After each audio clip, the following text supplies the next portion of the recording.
একটা মেয়ে যখন বিয়ে হয়ে নতুন বউ হয়ে শ্বশুরবাড়িতে আসে, তখন দেখবেন অনেকেই জিজ্ঞেস করে, "বৌমা তুমি কি, কি এনেছো? তোমার বাবা তোমাকে কি, কি দিয়েছে?" কিন্তু একবারের জন্য কেউ জিজ্ঞেস করে না, "তুমি কি, কি ফেলে এসেছো বাবার বাড়িতে?" আসলে এটাই হচ্ছে আমাদের মেয়েদের জীবন। হ্যালো এভরিওয়ান, আসসালামু আলাইকুম। নিপুজ লাইফস্টাইলে আমি নিপু আরো একটি ভিডিও নিয়ে আপনাদের মাঝে চলে এলাম। আশা করছি আজকের ভিডিওটি আপনাদের কাছে অনেক ভালো লাগবে। কাছে দূরে যে যেখান থেকে আমার ভিডিওটি দেখছেন আশা করছি সবাই আল্লাহর রহমতে অনেক ভালো আছেন। আমি এবং আমার পরিবার আলহামদুলিল্লাহ অনেক ভালো আছি। সকালবেলা কিন্তু সমস্ত কাজ আজকে একটু তাড়াতাড়ি শেষ করেছি। আর তারপরে কিন্তু দুপুরে রান্না বসিয়ে দিলাম। এদিকে এসে দেখি ময়দা শেষ হয়ে গেছে, তো ময়দাগুলো ঢেলে রাখছি।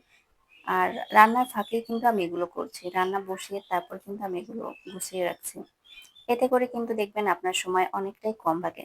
বেশ কিছুদিন আগেই রেশন দিয়ে গেছে, কিন্তু আমি আসলে অলসতার কারণে এটা রাখা হয়নি। দেখবেন সময়ের কাজ সময় না করলে কাজটা কিন্তু অনেকটা অলসতা আসে। আমার ক্ষেত্রেও কিন্তু ঠিক তাই হয়েছে। তো যাই হোক, আজকে কিন্তু এগুলো গুছিয়ে রাখছি। আর আজকে কিন্তু রান্নার ফাঁকেই গুছিয়ে রাখছি। রেশন যেদিন বের করা হয় আর কি গুছিয়ে রাখা হয়, ওই দিন বাসাটা কিন্তু ভীষণ নোংরা হয়ে যায়। তো আমি সবসময় চেষ্টা করি খালা আসার আগেই এগুলো গুছিয়ে রাখার। এতে করে দেখা গেছে আমার গুছানো হয়ে গেল, আর পরবর্তীতে খালা সুন্দরভাবে ঝাড়ু দিয়ে মুছে চলে যাবে। যে কোনো কাজ আপনি যদি একটু সুন্দরভাবে গুছিয়ে করেন, তাহলে কিন্তু দেখবেন যখন আপনি রান্না করতে আসেন বা কাজ করতে আসেন, যে কোনো কাজই করেন না কেন, কাজটা কিন্তু অনেকটাই সহজ হয়ে যায়। আর যেহেতু আমার ছোট বাচ্চা আছে, আমি কিন্তু সবসময় চেষ্টা করি যেকোনো কাজ গুছিয়ে রাখার, অনেকটাই এগিয়ে রাখার আগে থেকে। এতে করে কিন্তু আমার কাজগুলো খুব সহজ হয়ে যায়। বিশেষ করে রান্নাঘরের কাজগুলো কিন্তু আমি একদমই তাড়াহুড়ো করে করতে পারি না। আর এর জন্য আমি আগে থেকেই অনেকটাই কাজ এগিয়ে রাখি। আর এটা আমার কাছে অনেক সহজ মনে হয়। আমি জানি না এখনো কেউ আমার ভিডিওটি কন্টিনিউ দেখছেন কিনা। তবে আমার ভিডিওটি এখনো যদি কেউ কন্টিনিউ দেখে থাকেন, তাদেরকে অসংখ্য ধন্যবাদ।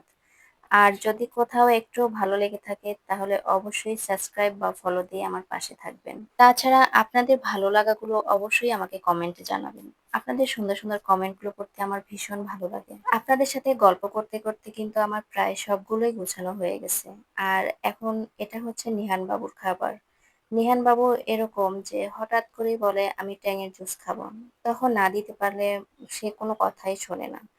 বাচ্চাদের জেদ তো বুঝেনি। যখন যেটা বলবে তখন তাই দিতে হবে।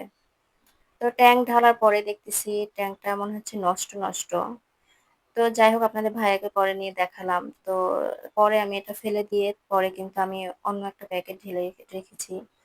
আমার কাছে কিরকম একটা মনে হচ্ছে, যেহেতু সন্দেহ লাগছে আর ছোট বাচ্চা খাবে, তো বাচ্চাদের তো আর সবকিছু খাওয়ানো যায় না। আপনাদের ভাইয়া বলতেছে মেয়াদ দেখো, মেয়াদ আছে কিনা। তো দেখতেছি মেয়াদ আছে, 26 সাল পর্যন্ত মেয়াদ আছে, কিন্তু ট্যাঙ্কটা আসলে কি যে হলো বুঝতেছি না, কোথাও লিক ছিল না প্যাকেটে।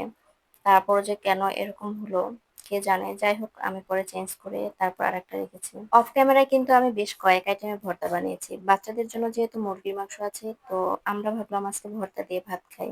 তো ভিডিওটি আজকে এখানেই শেষ করছি। সবাই ভালো থাকবেন, সুস্থ থাকবেন। আমার জন্য, আমার পরিবারের জন্য অনেক অনেক দোয়া করবেন।